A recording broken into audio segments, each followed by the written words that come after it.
Hello, नमस्कार मेरे रथी और महारथियों, आप सभी लोगों का स्वागत है एक बार फिर से आपके अपने YouTube channel GK with lucky में और शौर्य सीरीज में, जिसमें हम पढ़ रहे हैं राजस्थान का गौरवशाली इतिहास। पिछली क्लास में हमने बप्पा रावल के बारे में, बब्बर शेर के बारे में पढ़ा था। हमने बब्बर शेर के बारे में पढ़ा था कि उन्होंने क्या-क्या कार्य किए थे। आज की जो हमारी क्लास रहेगी उसके बारे में हम पढ़ेंगे, क्योंकि देखो आप लोगों को क्या पढ़ाया जाता है कि बप्पा रावल या बब्बर शेर के बाद सीधा आपको कहाँ पर पहुँचा दिया जाता है इतिहास के अंदर?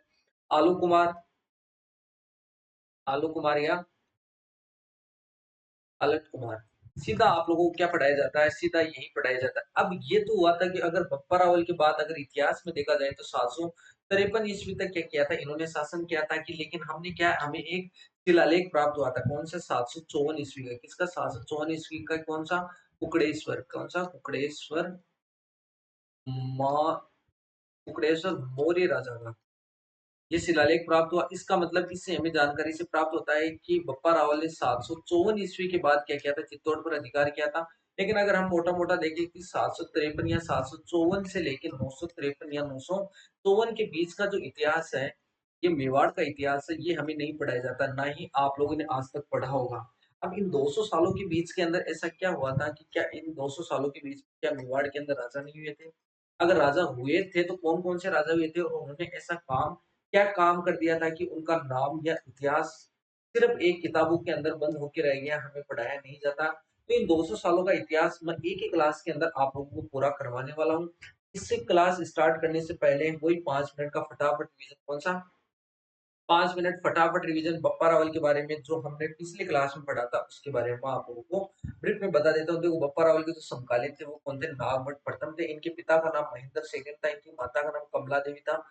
ये गुरु का नाम हारित ऋषि था। ये मैंने आप लोगों को पिछली वाली क्लास में बताया था। और ये माना जाता है कि वास्तविक संस्थापक वो मेवाड़ के वो कौन थे? बप्पा रावल थे। लेकिन अकॉर्डिंग टू बप्पा रावल क्या थे? वास्तविक संस्थापक कौन है?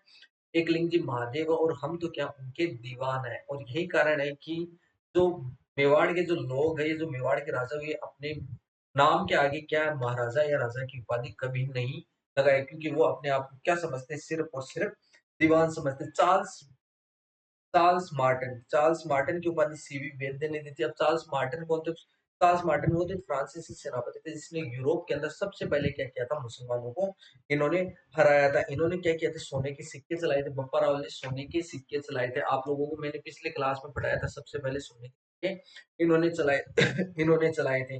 और कुंभलगढ़ प्रशस्ति की बात करता हूँ, अगर कुंभलगढ़ प्रशस्ति की बात करूँ, कुंभलगढ़ प्रशस्ति में इन्हें विप्रवंशी कहा गया। विप्रवंशी कहा था, मैंने कल आप लोगों को पढ़ाया था। इनकी जानकारी हमें आबू के शिलालेख से भी मिलती है और कीर्ति स्तंभ से भी हमें इनकी जानकारी मिलती है। इनको अलग और उपाधि हिंदू सूरज राजगुरु चकेव की उपाधि प्राप्त है। चकेव कौन थे? संपूर्ण भारत को जीतने वाला। कल हमने पढ़ा था इसके बारे में। आज का लेना क्या पढ़ा था हमने? आज का लेना ये पढ़ा था कि अगर मेवाड़ के अगर लोग कहीं अगर युद्ध करने जाते हैं तो युद्ध करने से पहले क्या भगवान शिव के जो एकलिंग जी मंदिर के अंदर क्या है, माता या नतमस्तक होके जाते हैं ताकि वो जीत प्राप्त हो। उसके बाद मैंने आप लोगों को गुरु हारित ऋषि और बप्पा रावल के बीच कहानी सुनाई थी कि कैसे गुरु हारित ऋषि ने क्या किया था, उन्हें आशीर्वाद दिया था। और उसके बाद 712 ईस्वी के अंदर मोहम्मद बिन कासिम ने आक्रमण किया था। तो उसके मोहम्मद बिन कासिम के आक्रमण को क्या किया था? असफल किया था। कैसे? उन्होंने अपने अपने कार्य, अपनी अपनी सूरवीरता दिखाई थी। उसके बाद मैंने बताया था कि आपको एक दुर्दांत दैत्य, क्या बलशाली दैत्य आया था। कहाँ से आया था? दक्षिण से। अगर दक्षिण से बाद अमरावती या महाराष्ट्र से आया था तो उसको भी इन्होंने हराया था। तो लोग इससे क्या जलने लगे थे। कुकड़ेश्वर पाल नामक एक राजा है 754 ईस्वी के अंदर, जिसका एक शिलालेख मिलता है। तो इससे हमें पता चलता है कि मेवाड़ के अंदर 754 की ईस्वी के अंदर तो मौर्य साम्राज्य था। जबकि हमें क्या पढ़ाया जाता है कि 754 से पहले क्या किया जाता? बप्पा रावल ने क्या किया था? मेवाड़ पर अधिकार कर लिया था। और किसको? राजा मान मौर्य को पराजित करके। जबकि मान मौर्य से पहले, मान मौर्य की बात तो धवल होगी, कुकड़ेश्वर नामक राजा भी वहां पर हुए थे। और इसकी जानकारी मैंने आप लोगों को जानकारी के स्रोत के लिए कौन सा बताया था कि बीकानेर के अनूप जो संस्कृत पुस्तकालय, उसमें बप्पा रावल को 763 ईस्वी, 763 चित्तौड़ पर बैठने के लिए, गद्दी पर बैठने के लिए बताया गया। और एकलिंग जो महात्म्य है, एकलिंग कौन सा है? एकलिंग महात्म्य पिछली वाली स्लाइड में अपने लाएंगे तो एकलिंग महात्म्य कौन? एकलिंग महात्म्य के अनुसार क्या 754 ईस्वी के अंदर क्या किया था इन्होंने? मेवाड़ की गद्दी संभाली थी। इनके शासनकाल में लगभग 150 साल पुराने इन्होंने क्या किया था? राज किया था, उसके बाद इन्होंने जब राज स्थापित कर दिया था, उसके बाद जो बाहर की शक्तियाँ थी, इनकी इतनी हिम्मत नहीं हुई थी कि ये आक्रमण कर दे। लेकिन फिर भी कुछ ना कुछ ऐसी थी कि जिसके कारण मान मौर्य को पराजित करने के बाद क्या किया था, बप्पा रावल ने क्या किया था, गद्दी पर विराजमान हुए थे। उसके बाद क्या हुआ था, मोहम्मद बिन कासिम का कोई सेनापति था, उसने 738 ईस्वी के अंदर फिर से आक्रमण किया था, और किस पे, दाहिर पर आक्रमण किया था, जो काम था मुल्तान का जो शासन था, उसके उनको हराकर या उसके भाई को मारकर क्या किया था, उनकी दो जो पत्नियां थी, दो पुत्रियां थी, उनको क्या किया था, खलीफा को क्या कर दिया था, भेंट कर दिया था। बहुत सारी लंबी हमने कहानी पढ़ी थी। उसके बाद बप्पा रावल ने नागवट, गुजरात, पुलकेश सेकंड, इन सब से मिलकर क्या किया था इन्होंने, सबने मिलकर बप्पा रावल ने क्या कि सबको एक सैन्य शक्ति के नीचे रखा था, और सैन्य शक्ति के नीचे रखकर क्या किया था, पूरे भारत को जीतने का कार्य बप्पा रावल ने किया था। इन्होंने अरोड़ का युद्ध लड़ा था, जो दाहिर की हार हुई थी। उनका बेटा था वो मेवाड़ सहायता के लिए किसके पास जाता है, बप्पा रावल के पास जाता है। लेकिन बप्पा रावल उस समय क्या थे कि सिर्फ दीवान के रूप में, या कहते हैं एक सेनापति के रूप में क्या कर रहे थे, सेनापति के रूप में कार्य कर रहे थे। वो वहां के राजा नहीं थे, वहां का राजा कोई कुकड़ेश्वर या मान मौर्य हो सकता है। उसके बाद बप्पा रावल के जो दो कन्याएं भेजी थी खलीफा को झूठ बोलकर क्या किया था, उनको जो दाहिर था, मोहम्मद बिन कासिम का था जो सेनापति, उनको क्या कर दिया था, उन्होंने मरवा दिया था। ये सारी की सारी चीजें हमने कल पढ़ी थी। उसके बाद चलते हैं और नया चैप्टर स्टार्ट करते हैं हम, कि बप्पा रावल के बाद ऐसे कौन कौन से महान योद्धा हुए थे, और कौन कौन से उनके वंश के अंदर ऐसे राजा हुए थे जिनके बारे में हमें नहीं बताया जाता। क्यों नहीं बताया जाता, कि हो सकता है कि बप्पा रावल ने इतनी बड़ी सेना स्थापित कर दी थी कि उसके बाद शायद राजाओं को क्या है, राज करने की आवश्यकता ही नहीं थी। तो 8 नंबर का हमारा, ये हमने कल कितने पढ़ लिए थे, हमने शायद 7 नंबर पढ़ लिए थे। हमारा 8 नंबर का राजा लगा लीजिए कुमार प्रथम। कौन सा लगा लीजिए, कुमार प्रथम राजा लगा लीजिए, कुमार प्रथम कौन थे, ये बप्पा रावल के पुत्र थे। कौन थे, बप्पा रावल के पुत्र थे। बप्पा रावल के पुत्र कौन थे, कुमार प्रथम थे। बप्पा रावल के बाद आते हैं, या जो कुमार प्रथम के बाद आते हैं, उनका नाम है रावल मतर। कौन है, रावल मतर। बप्पा रावल के बाद उनके पुत्र आते कुमार प्रथम, उनके बाद आते हैं रावल मतर। अब हुआ क्या था कि रावल मतर के टाइम पे क्या हुआ था, इन्होंने युद्ध करने शुरू कर दिए थे। इन्होंने भी क्या किया थे, अपने पिता के समान क्या कर दिए थे, अपने दादा के समान क्या कर दिए थे, युद्ध करने शुरू कर दिए। और इन्होंने क्या किया था, मालवा मालवा से युद्ध करना शुरू कर दिया था, और मालवा को हराकर इन्होंने क्या किया था, अपने कब्जे में ले लिया था। तो इन्होंने किसके, और इनके साथ जो रावल मतर, इनके साथ कौन थे, प्रतिहार शासक। क्योंकि देखो, जो नागभट्ट प्रथम थे वो किसके साथ है, नागभट्ट नागभट्ट प्रथम वो किसके साथ थे, बप्पा रावल के जो पुत्र थे। या बप्पा रावल के साथ भी कौन थे, कुमार प्रथम के साथ नागभट्ट प्रथम थे। और उसके बाद भी तो, क्योंकि इस समय क्या हो गया था कि जो गुर्जर प्रतिहार है उनका क्या होगा, वर्चस्व थोड़ा सा बढ़ गया था। इसलिए हमें क्या है, ये 200 सालों का जो इतिहास वो हमें नहीं पढ़ाया जाता है। लेकिन मैं आप लोगों के लिए आज इन 200 सालों के मध्य में का जो इतिहास है वो लेके आया हूँ। अब इस समय जो रावल मत्तर है, इस समय जो गुर्जर प्रतिहार का शासन, गुर्जर प्रतिहार, वो कौन सा, वत्सराज, वो कौन सा, वत्सराज था। अब ये भी एक महान शासक था। मेवाड़ की शक्ति थोड़ी थोड़ी क्या हो गई थी, क्षीण होने लग गई थी। क्योंकि बप्पा रावल के मरने के बाद क्या हो गया था, गुर्जर प्रतिहारों के क्या निकल गए थे, पड़ निकल गए थे, और इसलिए मेवाड़ की शक्ति थोड़ी थोड़ी क्या हो गई थी, धीरे धीरे कम होने लग गई थी। 9 नंबर के रावल मत्तर के बाद आते हैं, इन्हीं के पुत्र आते हैं भरत भट्ट प्रथम। कौन आते हैं, भरत भट्ट प्रथम।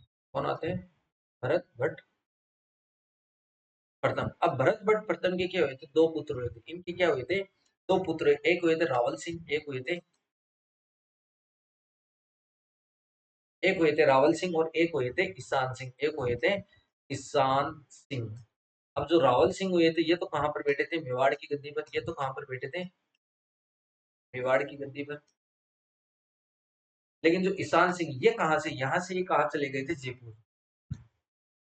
जयपुर, ये कहां पर चले गए थे, जयपुर। और जयपुर में कहां पर, चाकसू, कहां चले गए थे, चाकसू। और चाकसू में जाकर इन्होंने क्या रखी थी, गोहिल वंश की क्या रखी थी, नींव।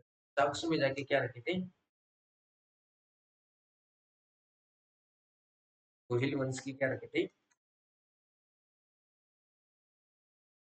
नींव रखी थी। तो सबसे पहले अब हम पढ़ेंगे कि जो ईशान सिंह है, देखो ज्यादा नहीं है, कभी आप लोगों ने नहीं पढ़ा होगा कि जयपुर के अंदर भी गुहिल वंशों ने राज किए थे। 2-4 उनके जो राजा थे, महाराजा हुए थे, उनके बारे में हम पढ़ लेते हैं। तो थोड़ा-सा हम हमारी लीग से हटके फिर वापस अपनी जगह रावल सिंह के पास आएँगे वापस, लेकिन इससे पहले हम जो ईशान सिंह है, कौन है? ईशान सिंह, इन्होंने क्या किया था? इन्होंने क्या जयपुर में ताकसू में ताकसू में क्या किए थे? गोहिल वंश की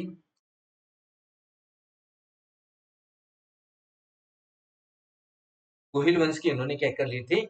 नींव रख ली थी। और ये कब रखी थी? लगभग ऐसा माना जाता है कि इनकी नींव जब रावल भरतभट्ट ये सारे के सारे जब राजा होने लग गए थे, या जब अपना अपना कार्य करने लग गए थे, तो ऐसा माना जाता है कि 800 के समथिंग क्या हुई थी, इन्होंने ताकसू के अंदर नींव रखी थी। अब हुआ क्या था कि इनके बाद ईशान सिंह के बाद आते इनके पुत्र, क्योंकि उधर क्या है, अब नई पीढ़ी स्टार्ट हो गई, क्योंकि ये हो गए जयपुर या गोहिल के हो गए। इनके बाद आते उपेंद्र भट्ट। कौन आते? उपेंद्र भट्ट। उपेंद्र भट्ट के बाद आते हैं गोहिल, रावल गोहिल। ये कौन से? ये चाकसू वाले हैं। ये जो गोहिल है ये चाकसू वाले, और जो गोहिल जो मेन हम पढ़ रहे थे वो कौन से थे? गोहिल वंश, वो मेवाड़ के थे। गोहिल के बाद आते हैं धनिक। या आप लोग इस सिर्फ ज्ञान में इजाफा करने के लिए गोहिल। अब इनका एक शिलालेख मिलता है, ये हमारे लिए इम्पोर्टेंट है। इनका एक शिलालेख जो मिलता है ये हमारे लिए इम्पोर्टेंट है। जो धनिक है, इनका एक शिलालेख है। इनका क्या है? इनका एक शिलालेख है। ये किसको मिला था? जेम्स टोड को। ये किसको मिला था? जेम्स टोड को। जेम्स टोड ने क्या किया था? इसके शिलालेख को क्या किया था? अपने जो डबोग के अंदर स्थित है, तो डबोग के अंदर अपना बंगला, अपना जो बंगला बना हुआ उसके पीछे की खेत में, पीछे की खेत में लिखवा दिया था।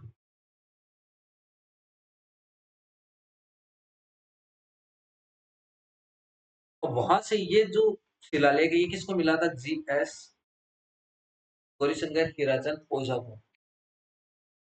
ओझा को मिला था, क्योंकि इन्होंने क्या किया था? मेवाड़ का इतिहास जो लिखने के अंदर इन्होंने बहुत महत्वपूर्ण भूमिका निभाई थी, क्योंकि इनको जानकारी कहाँ से मिलती थी? इन शिलालेखों से इनको जानकारी मिलती थी। और उन्होंने क्या किया था? GS ओझा ने ये जो शिलालेख मिला था इसको कहा? उदयपुर के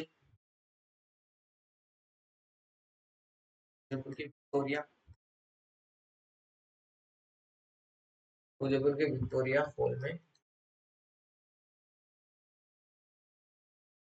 हॉल में रखवा।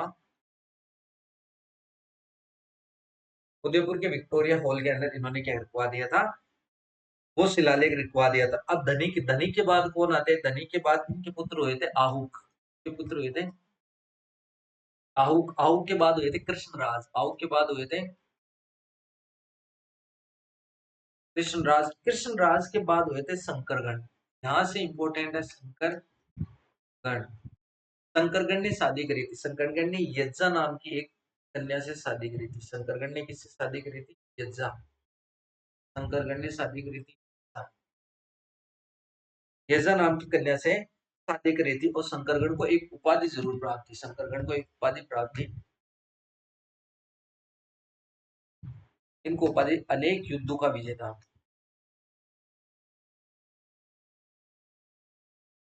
अनेक युद्धों का विजेता, ये किसको प्राप्त थी? शंकर गण को प्राप्त थी। इन्होंने युद्ध किसके लिए लड़ा था? इन्होंने युद्ध लड़ा था गोडराज भट्ट से। इन्होंने गोडराज भट्ट से युद्ध लड़ा था। गोडराज भट्ट से इन्होंने युद्ध लड़ा था। इसके अंदर इनकी शंकरगण की जीत होती है, इनकी हार होती है। और इन्हीं की पुत्री कौन थी? यज्जा। इन्हीं की पुत्री थी यज्जा। और इन्हीं की पुत्री से क्या किया था इन्होंने? शादी रचाई थी या ब्याह रचाया था। शंकरगण या और यज्जा। इनके बाद आता है जो इनके पुत्र हुए थे वो कौन थे? हर्षराज। कौन हुए थे? हर्षराज। इन्होंने शादी करी थी। इन्होंने भी जाहिर सी बात है, युद्ध करेंगे, अपने पिता को देख रेख या अपने पिता के पद चिन्ह पर चलेंगे। इन्होंने किससे शादी करी थी? सिलसा से। किससे? शिला से शादी करी थी। इन्होंने किससे शादी करी थी? शिला से शादी करी थी। क्यों करी थी? क्योंकि हर्षराज ने इन्होंने युद्ध किया था। इन्होंने किससे युद्ध किया था इसके बारे में देखना। इन्होंने उत्तर भारत को जीत किया था। इन्होंने क्या किया था? उत्तर भारत को जीता था। इन्होंने क्या किया था? उत्तर भारत जीता। और जो कन्नौज का राजा था वो इनका क्या था? मित्र। कन्नौज के राजा को घोड़े भेंट किए थे। घोड़े भेंट किए थे और इसके फलस्वरूप कन्नौज के राजा ने क्या किया था? अपनी पुत्री सिलसा से क्या किया था? इनकी शादी करी थी। इनके बाद जो हर्षराज और सिलसा इनके पुत्र हुए थे गुहिल सेकंड। इनके पुत्र हुए थे गुहिल। इनके पुत्र हुए थे गुहिल सेकंड। इन्होंने युद्ध किया था गुहिल सेकंड। इस पेज पे लिख लेते हैं हम। गुहिल सेकंड। गुहिल सेकंड ने युद्ध किया था वल्लभ राज परमार से। किससे किया था?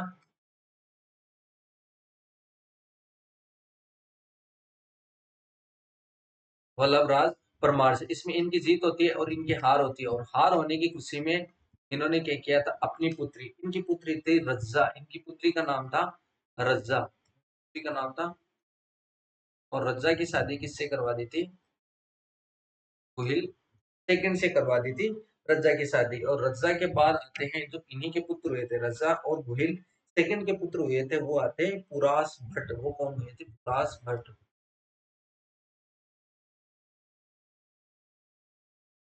वो ये थे पुरास भट्ट। और पुरास भट्ट ने क्या किया था?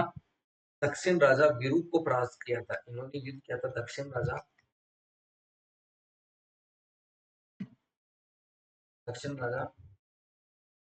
दक्षिण राजा विरूप। इन्होंने क्या किया था? इनको परास्त किया था। इनकी जीत होती है और इनकी जीत के अंदर इन्होंने भी क्या की थी? इनकी पुत्री से क्या किया था? विवाह किया था। और उनके बाद आते हैं बालादित्य। और बालादित्य के बाद रटवा से शादी की थी। रटवा कौन थी? चौहान, शिवराज चौहान की पुत्री थी। लिख लेते हैं यहाँ पर आप लोगों की लास्ट है। उसके बाद हम वापस चलेंगे हमारे रावल सिंह के पास। रावल सिंह के पास। इनके लिख लीजिए। इनका पुत्र हुआ था बालादित्य। इनका पुत्र हुआ था बाला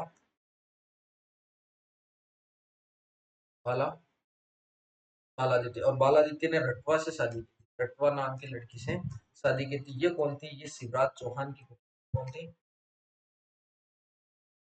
शिवराज चौहान की। ये शिवराज चौहान की पुत्री थी। अब वापस चलते हैं हमारे राजा की ओर, रावल सिंह की तरफ। रावल सिंह की तरफ आगे वाले पेज के अंदर चलते हैं। रावल सिंह की तरफ लिख लीजिए यहाँ पर 11 नंबर जो हमारे राजा थे लगा लीजिए। हमने बीच में क्या मेवाड़ के साथ साथ क्या किया था? जयपुर का इतिहास भी हमने पढ़ लिया। जहां पर जयपुर के इतिहास के अंदर किसने गोहिल वंश की नींव रखी थी? ईशान भट्ट ने रखी थी। याद रखना, ईशान भट्ट ने जयपुर के अंदर गोहिल वंश की नींव रखी थी। एग्जाम की दृष्टि से इंपॉर्टेंट है आरएएस वालों के लिए। चलते हैं, लगा लीजिए 11 नंबर पे आया है हमारा रावल सिंह। कौन है? रावल सिंह। 11 नंबर पर लगा लीजिए रावल।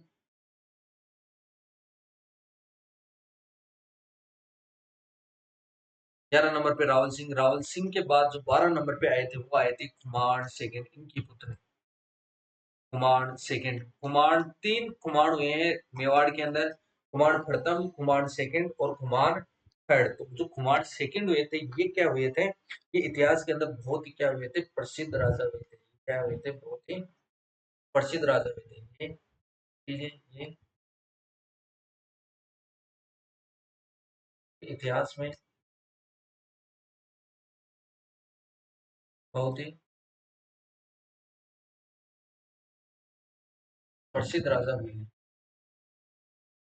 और इतने प्रसिद्ध राजा हुए कि इसके बाद इनके वंश वाले अपने आप को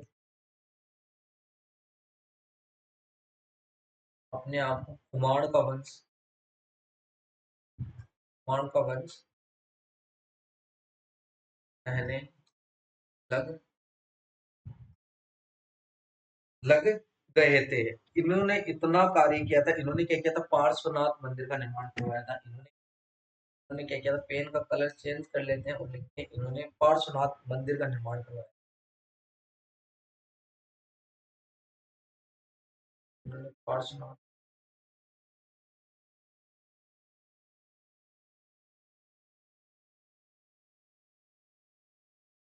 पार्श्वनाथ मंदिर का निर्माण करवाया था। हुआ क्या था कि इनके काल में क्या हो गया था कि गोहिल वंश पे क्या हो गया था कि राष्ट्रकूटों का आक्रमण स्टार्ट हो गया था। अब क्यों हुआ था राष्ट्रकूटों का आक्रमण, के लिए बताता हूँ कि देखो, जब ये राज कर रहे थे इस समय क्या था, दक्षिण के अंदर और जो गुर्जर प्रतिहार उनके बीच में क्या हो गए थे, युद्ध स्टार्ट हो गए थे। अब इधर थोड़ा सा हम साइड में लिखते हैं और बताता हूँ कि जो दक्षिण का राजा था, जो दक्षिण का इस समय कौन था राजा था, क्योंकि मैंने गुर्जर प्रतिहार पढ़ाया था उस समय भी आप लोगों को इनके बारे में बताया था। जो दक्षिण के अंदर राष्ट्रकूट का शासन था, राष्ट्रकूटों का शासन था, राष्ट्रकूट वंश का शासन। और राष्ट्रकूट का जो शासन कर रहा था वो कौन था, गोविंद तृतीय। कौन था, गोविंद थर्ड। अब गोविंद थर्ड से एक पंगा किसने ले लिया था, गोविंद थर्ड पे या नर्मदा नदी को पार करने के बाद जो गोविंद थर्ड पर आक्रमण किसने किया था, जो नागवट सेकंड ने, नागवट सेकंड ने। अब नागवट सेकंड में इसकी क्या होती है, हार, और गोविंद थर्ड की क्या हो जाती है, जीत। और इस जीत की खुशी के अंदर गोविंद थर्ड को क्या हो गया था, कॉन्फिडेंस आ गया था कि जो इधर से उधर से राजा आया था मैंने उसको हरा भी दिया है और अपना कुछ नुकसान भी नहीं किया। इसका मतलब मैं क्या है, अब उत्तर की ओर क्या कर सकता हूँ, कूच कर सकता हूँ। इसके चक्कर में गोविंद थर्ड ने क्या किया था, देखो अगर मैं आप लोगों को ऐसे बना के बताऊं थोड़ा सा, है कि आप लोगों को थोड़ा सा समझ में आ जाएगा, ज्यादा टाइम नहीं लगेगा। देखो ऐसा है कि अगर दक्षिण से इधर क्या है, इधर नर्मदा नदी को पार करके ये आया कन्नौज का, उस समय क्या था, गुर्जर प्रतिहारों का यहाँ पर शासन था, गुर्जर प्रतिहार तो यहाँ पर शासन करने लगे। ये हार कर वापिस जा रहे थे, इनका पीछा करते हुए ये यहाँ पर आ गए। इन्होंने क्या किया, पूरे मालवा को जीत लिया था। इन्होंने क्या किया था, पूरे मालवा को जीत लिया। इधर क्या राजस्थान का बॉर्डर लगता है, ये हमारा मालवा राजस्थान है। इन्होंने क्या किया था, इधर से जाते वक्त गुजरात को जीता, गुजरात से निकलते वक्त इधर मेवाड़ को होते हुए मेवाड़ को जीत लिया था। अब कुमार इतने ताकतवर नहीं थे कि राष्ट्रकूटों का वो सामना कर सकते थे। इसलिए इन्होंने क्या किया था कि अपने सगे संबंधियों को लेकर ये कहां पर चले गए थे, ये अपने सगे संबंधियों को लेकर कहा, जंगल में चले गए थे। कहां पर चले गए थे, जंगल के अंदर रहने लग गए थे। और इधर से क्या किया था, जो गोविंद थर्ड है इसने क्या किया था, अपने संबंधियों को, तो ये यहाँ का चित्तौड़ या गद्दी देखकर यहाँ पर क्या कर रहा था, खुद मालवा चला गया था। खुद कहाँ चला गया था, मालवा को जीतने चला गया। और मालवा को जीत कर वापस कहाँ आ गया था, अपने राज्य दक्षिण के अंदर आ गया था। मौका पाकर क्या हुआ था कि कुमार सेकंड ने क्या किया था, इस वापिस क्या किया था, अपनी गद्दी को प्राप्त कर लिया था। वापिस अपनी गद्दी को क्या कर लिया था, इन्होंने प्राप्त कर लिया था। ऐसा था कि जो हमारा जो कुमार सेकंड और जो राष्ट्रकूटों से शासन था, तो नागवट सेकंड के समय क्या है, गुर्जर प्रतिहारों की शक्ति क्या है, अपने चरम पर थी। गुर्जर प्रतिहार इतने शक्तिशाली हो गए थे कि वो किसी को भी नहीं देख रहे थे कि क्या सही है क्या गलत है, किसके बारे में हमें लड़ाई करनी है, कहाँ युद्ध करना है। वो तो बस अपनी शक्ति के अंदर क्या हो रहे थे, मदमस्त हो रहे थे। अब इसके बाद जब वापिस कुमार सेकंड जब राज करने लग गए थे, इन्होंने क्या किया था, अल मालू एक बगदाद का एक शासक था, उसने क्या किया था, यहाँ पर आक्रमण कर दिया था। देखिए युद्ध बता देता हूँ मैं आप लोगों को, क्योंकि वापिस क्या है, जब वो गोविंद तृतीय जब वापिस दक्षिण की ओर चला गया था, इन्होंने वापिस क्या है, अपनी मेवाड़ की गद्दी था वापिस हथिया ली थी। और इसके बाद जब कई दिनों के बाद क्या हो गया था, 833 ईस्वी की समथिंग, 833 ईस्वी, 833 ईस्वी की समथिंग बगदाद का खलीफा था।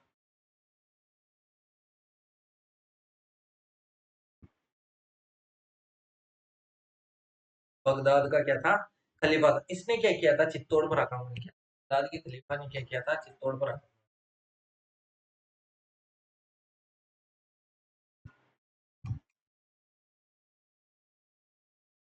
इन्होंने क्या किया था, चित्तौड़ पर आक्रमण कर दिया था।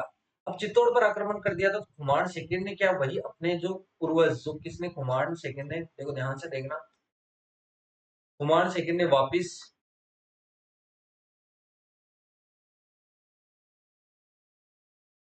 बप्पा रावल की नीति अपनाई, बप्पा रावल की नीति अपनाई। कुमार सेकंड ने वापस क्या की थी, बप्पा रावल की नीति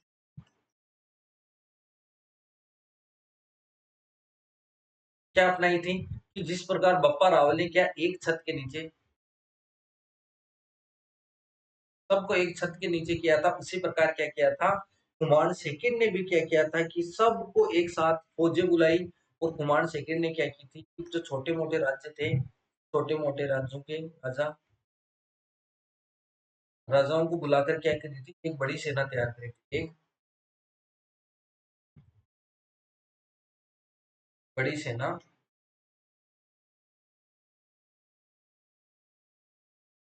तैयार करी थी। और बगदाद के जो शासक था, जो खलीफा था, बगदाद का जो खलीफा था उसका क्या नाम था, अल मामून। इसको क्या किया था, परास्त किया था। इसको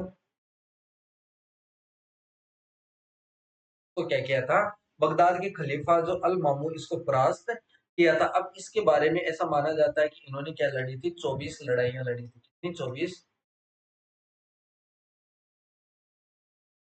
लड़ाइयां इन्होंने क्या लड़ी थी, 24 लड़ाइयां लड़ी थी। इसकी जानकारी हमें कहाँ पर मिलती है, कुमार रासो के अंदर मिलती है। जानकारी हमें कहाँ मिलती है, कुमार रासो में मिलती है।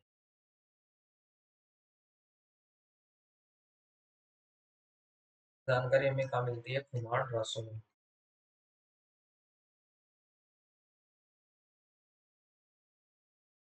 कुमार रासो के अंदर मिलती है। ये इतने युद्ध लड़ लिए थे कि इसके बाद इनके पूर्वज या जो इनके बाद होने वाले जो राजा है, अपने आप को क्या है, कुमार के वंशज कहने लगे। ठीक है, कि हम तो क्या है, कुमार के, हम तो क्या है, कुमार के वंशज है। अब कुमार के बाद कौन आते हैं, रावल महायक कौन आते हैं, लगा लीजिए 13 नंबर के राजा रावल महायक। ज्यादा नहीं है, 10 से 12 मिनट का खेल हो रहा है। और इसके बीच के अंदर ये जो युद्ध अभियान हुए थे, जो आप लोगों को जो 200 सालों का इतिहास, ये भी आप लोगों को जानकारी मिल जाती है। लगा लीजिए रावल महायक, रावल रावल भाई, इनका कार्यकाल लगा लीजिए 837 से लेके 877 ईस्वी तक क्या किया था इन्होंने, शासक किया था। ये कौन थे, ये रावल जो कुमार सेकंड थे, इनके पुत्र थे। अब हुआ क्या था, इनके समकालीन प्रतिहार व गुजर तो राष्ट्रकूट, इनका वर्चस्व क्या हो गया था, और बढ़ गया था। रावल महायक के कारण क्या हो गया था, गुजर गुजर प्रतिहार और राष्ट्रकूट, क्योंकि उनके मध्य तो क्या हो गए थे, युद्ध स्टार्ट हो गए थे। गुजर प्रतिहार और राष्ट्रकूट, इनका वर्चस्व, इनका वर्चस्व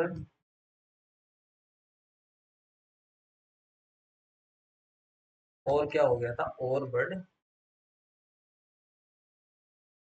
इनका वर्चस्व क्या हो गया था, और बढ़ गया। इनके टाइम पे जो इनके समकालीन थे वो कौन थे, गुजर प्रतिहार के मिहिर भोज। ये भी एक महान राजा हुए थे।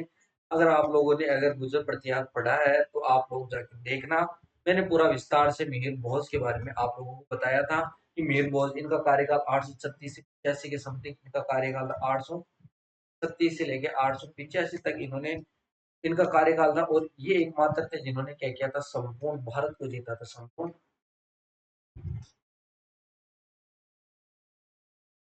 भारत को जीत लिया था। संपूर्ण भारत को क्या किया था इन्होंने, जीता था। वहां रावल महायक के बाद आते हैं, लगा लीजिए 14 नंबर के जो हमारे राजा है वो है रावल कुमार थर्ड।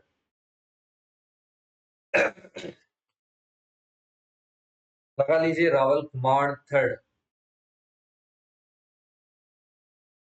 रावल कुमार,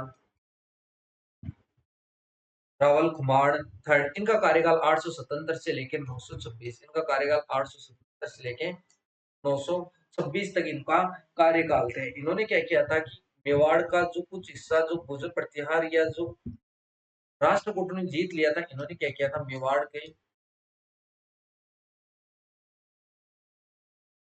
के कुछ हिस्से, मेवाड़ के कुछ हिस्से को वापिस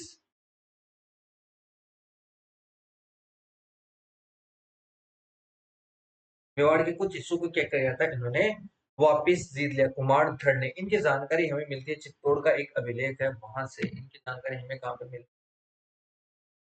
लीजिए इनकी चित्तौड़ अभिलेख, जो कम से लगभग लगभग ऐसा माना जाता है कि 1274 का है चित्तौड़ का अभिलेख है।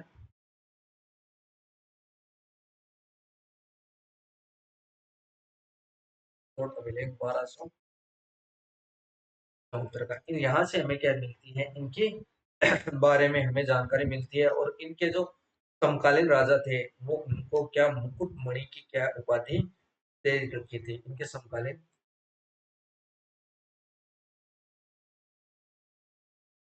राजा इन्हें मुकुटमणि की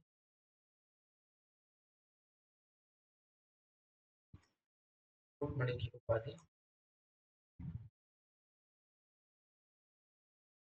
मुकुटमणि की इन्होंने को उपाधि दे रखी थी। अब इनके बाद आते हैं 15 नंबर के रावल भरत भट्ट सेकंड, लिख लीजिए रावल भरत भट्ट सेकंड। लगा लीजिए 15 नंबर के जो हमारे राजा हैं, लगा लीजिए रावल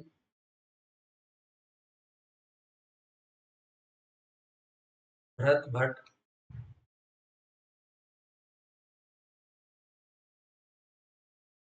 इनका कार्यकाल 927 से लेकर 949 ईस्वी तक था, 927 से लेकर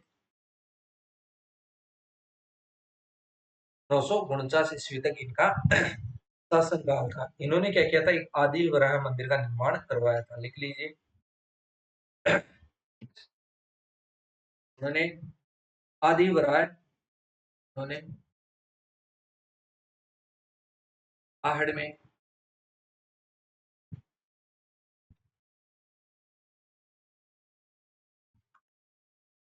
आहड़ में आदि वराह मंदिर का निर्माण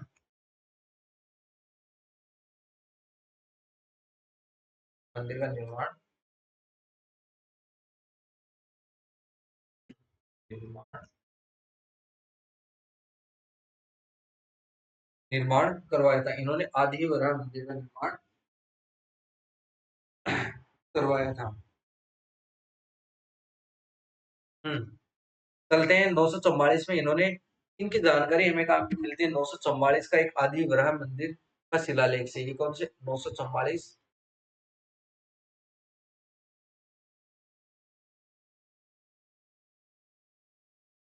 आदि वराह मंदिर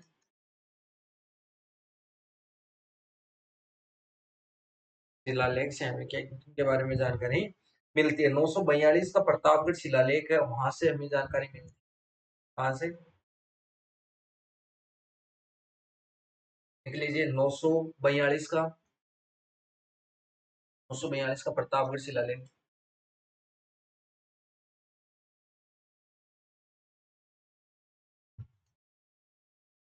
942 का प्रतापगढ़ शिलालेख से जानकारी मिलती है। इसके बारे में हमें क्या जानकारी मिलती है, खेती का वर्णन मिलता है। क्या खेती का वर्णन, और खेती को या खेत करने वाले को क्या कहा है इन्होंने, कच कहा है। जो खेती को क्या कहा है इन्होंने,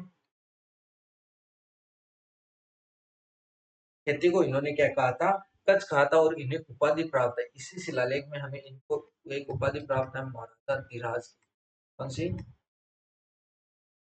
महाराजा, महाराजा धीराज की उपाधि क्या है, इन्हें प्राप्त है। ऐसा माना जाता है कि इनके काल के अंदर जो राष्ट्रकूट और जो गुर्जर प्रतिहारों ने जो मेवाड़ का हिस्सा लूटा था, या जो मेवाड़ के हिस्से को अपने कब्जे में किया था, इन्होंने क्या किया था, राष्ट्रकूटों से वापिस क्या किया था, चित्तौड़ छीन किया था। राष्ट्रकूटों से, राष्ट्रकूटों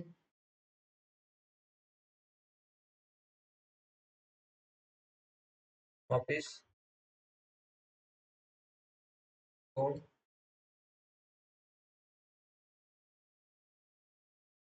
चित्तौड़ छीन लिया था। और उस मेवाड़ की फौज का क्या हुआ था, लाभ उठाया था। और मेवाड़ की फौज को क्या कर लिया था इन्होंने, गिरफ्तार कर लिया था, क्योंकि गुर्जर प्रतिहारों को, और गुर्जर प्रतिहारों का कामना नहीं कर सका तो गुर्जर प्रतिहारों से इन्होंने क्या कर ली थी, मित्रता कर ली थी। और गुर्जर प्रतिहार के साथ मिलकर, मतलब प्रतिहारों के साथ मिलकर,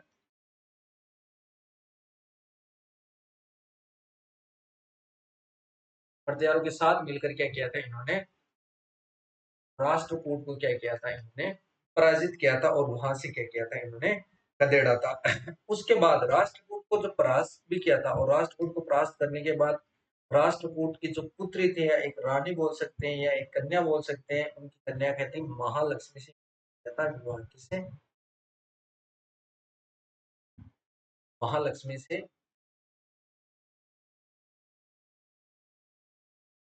महालक्ष्मी से इन्होंने क्या किया था, विवाह किया था। ये विष्णु भक्त थी, इसलिए इन्होंने क्या है, विष्णु मंदिर का निर्माण करवाया था। इसलिए इन्होंने विष्णु मंदिर का निर्माण,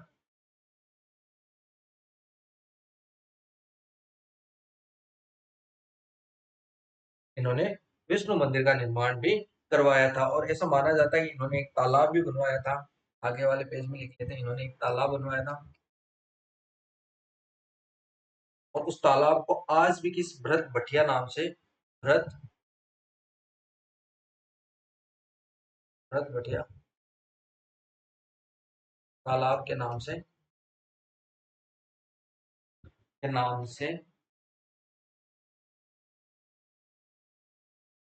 जाना, इन्होंने तालाब निर्माण करवाया था, जिसे आज भी भरत भटिया तालाब के निर्माण से, या भरत भटिया तालाब के नाम से इन्हें जाना जाता है। इन्होंने क्या किया था, गुहिल विहार का निर्माण करवाया था। इन्होंने क्या किया था, गुहिल विहार का निर्माण,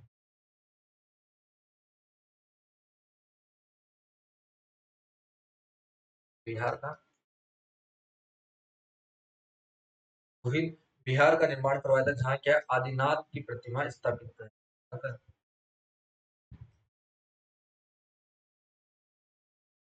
आदिनाथ की,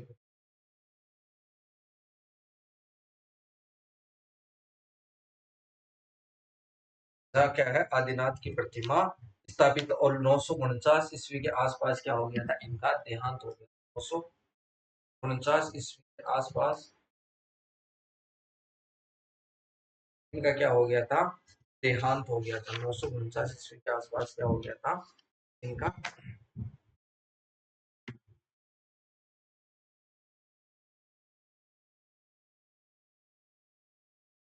देहांत हो गया था। और 949 ईस्वी के बाद जो हमारे राजा आते हैं, वो कौन से आते हैं, अलट कुमार।